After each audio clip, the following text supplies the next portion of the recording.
الحمد لله نحمده ونستعينه ونستغفره ونعوذ بالله من شرور أنفسنا ومن سيئات أعمالنا من يهده الله فلا مضل له ومن يضلله فلا هادي له ونشهد أن لا إله إلا الله وحده لا شريك له أما بعد فأعوذ بالله من الشيطان الرجيم بسم الله الرحمن الرحيم والذين لا يدعون مع الله إلها آخر وقال النبي صلى الله عليه وسلم ألا أنبئكم بأكبر الكبائر الإشراك بالله أو كما قال النبي صلى الله عليه وسلم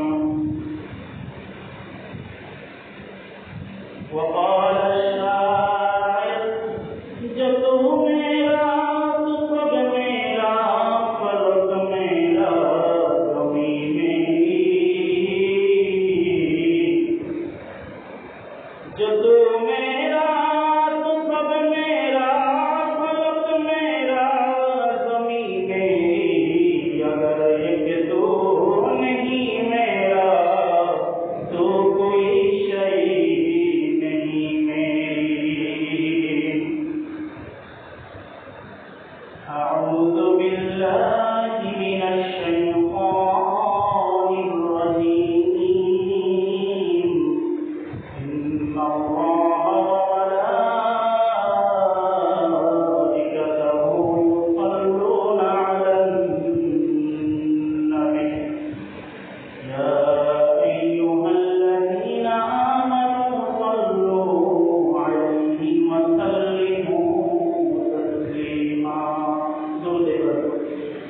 اللهم صل على محمد وعلى آل محمد كما صليت على إبراهيم وعلى آل إبراهيم إنك حميد مجيد اللهم بارك على محمد وعلى آل محمد كما باركت على إبراهيم وعلى آل إبراهيم إنك حميد مجيد আল্লাহ সুবহানাহু ওয়া তাআলার দরবারে লাখ কোটি শুকরিয়া যে মহান রব্বুল ইজ্জত আমাদেরকে পছন্দ করে হায়াতে বাঁচায় রেখে দীর্ঘ এক সপ্তাহ পর আল্লাহ সুবহানাহু ওয়া তাআলার প্রথম জুমার নামাজ আদায় করার জন্য মসজিদে আসার মতন বসার মতন কিছু কথা বলা এবং শোনার মতন তৌফিক এনায়েত করেছেন এজন্য সেই মালিকের দরবারে শুকরিয়া আদায় করি সকলে বলি আলহামদুলিল্লাহ درود و سلام محترم پیش کری سرکار جمال و جناب محمد رسول الله صلی الله علیه و سلم پاک روزه مبارک پر সকলে একবার বলি সাল্লাল্লাহু আলাইহি ওয়াসাল্লাম। সম্মানিত ভাইরা, গত জুমায় আলোচনা চলতেছিল কোরআনুল কারীমের সূরাতুল ফুরকানের শেষের কয়েকটা আয়াত, যে আয়াতগুলো ছিল রহমানের বান্দার সিফাত, আমাদের হয়তো স্মরণে আছে। আল্লাহ সুবহানাহু ওয়া তাআলা ওয়া ইবাদুর রহমান ওয়া ইবাদুল্লাহ ওয়া ইবাদুর রহমান বলেছেন কি কারণে, সেই কারণগুলো আমার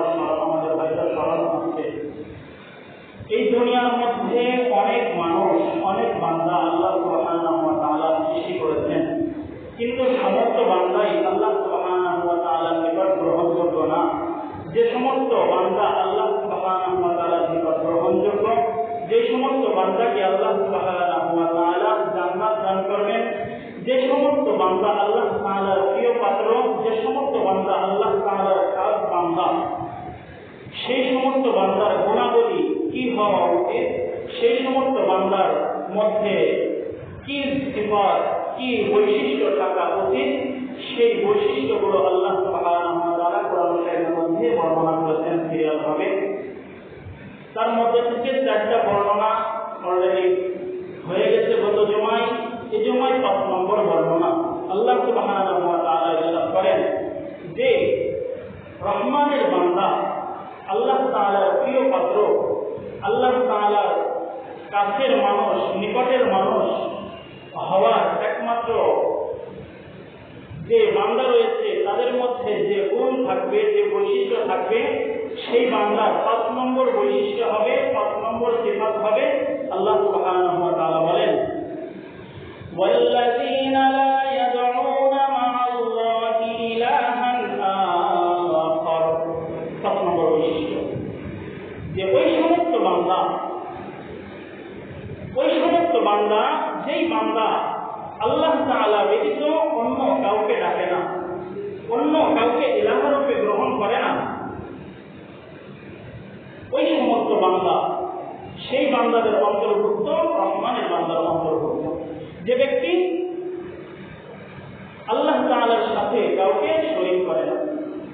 সম্মানিত হাজিরিন, শুরু থেকে আমি তাওহীদ সম্পর্কে, একজন ঈমানদার হওয়ার সম্পর্কে আলোচনা করতেছিলাম। শিরক সম্পর্কে কোনো আলোচনা হয় নাই। এই ডাকার একমাত্র মাধ্যম আল্লাহ সুবহানাহু ওয়া তাআলার তাওহীদ, একত্ববাদে বিশ্বাসী হওয়া, আল্লাহ সুবহানাহু ওয়া তাআলাকে স্বীকার করা, অর্থাৎ মুমিন হওয়া। কিন্তু মুমিন হওয়ার পরে একজন ব্যক্তি যদি শিরকের মধ্যে লিপ্ত হয়, একজন ব্যক্তি যদি আল্লাহ সুবহানাহু ওয়া তাআলা ব্যতীত অন্য কাউকে ইলাহ রূপে গ্রহণ করে, অন্য কাউকে ডাকে, তাহলে সে ওই মুশরিকদের অন্তর্ভুক্ত হয়ে যায়, সে আর মুমিন থাকে না। নাউযুবিল্লাহ। এজন্য এই দুনিয়ার মধ্যে মুমিন বান্দার, রহমানের বান্দার 5 নম্বর বৈশিষ্ট্য হলো, সে যখন ডাকে একমাত্র ইলাহ রূপে আল্লাহ তাআলাকেই ডাকে, অন্য কাউকে তার সাথে শরীক করে না। অনেকেই ডাকে না, মাজারে ডাকে না, মাজার পীরকে ইলাহ রূপে গ্রহণ করে নেয় না, তাকে সন্তানদাতা হিসেবে গ্রহণ করে না, যে তার কাছে চাইলে সন্তান পাওয়া যায়, তাকে কি ডাকে না। কত বাবা রয়েছে, কত পীর বাবা রয়েছে, কত মাজার রয়েছে, সব কিছু তাদের কাছে গিয়ে চায়। আল্লাহ তাআলার সমতুল্য তাদেরকে মনে করে, তারা হয়তো আমার রিজিক, অভাব, অনটন দূর করতে পারবে, তাদের কাছে গিয়ে পেশ করে, আরজি পেশ করে। তারা হয়তো সন্তান দিতে পারবে, এরকম ভাবে তাদের কাছে গিয়ে চাইতে থাকে। কিন্তু রহমানের বান্দা যিনি হবেন, একমাত্র আল্লাহ তাআলার কাছে চাইবেন, এই সমস্ত বিষয় একমাত্র আল্লাহ তাআলার কাছে আরজি পেশ করবেন। দুনিয়ার কোনো মানুষ, কোনো বাবা, কোনো গাছ, কোনো ঘর দিতে পারবে না। এই জন্য রহমানের বান্দা বৈশিষ্ট্য, এটাই রহমানের বান্দা বৈশিষ্ট্য। সম্মানিত হাজিরিন, তাবলীগের মধ্যে যাওয়ার সময় আমরা একটা হাদিস শুনি, কিংবা তাবলীগ আসে মসজিদের মধ্যে, আমরা শুনি একটা হাদিস, সব সময় শুনতে থাকি যে কুলু লা ইলাহা ইল্লাল্লাহু ফাদাখালাল জান্নাহ, বলে না?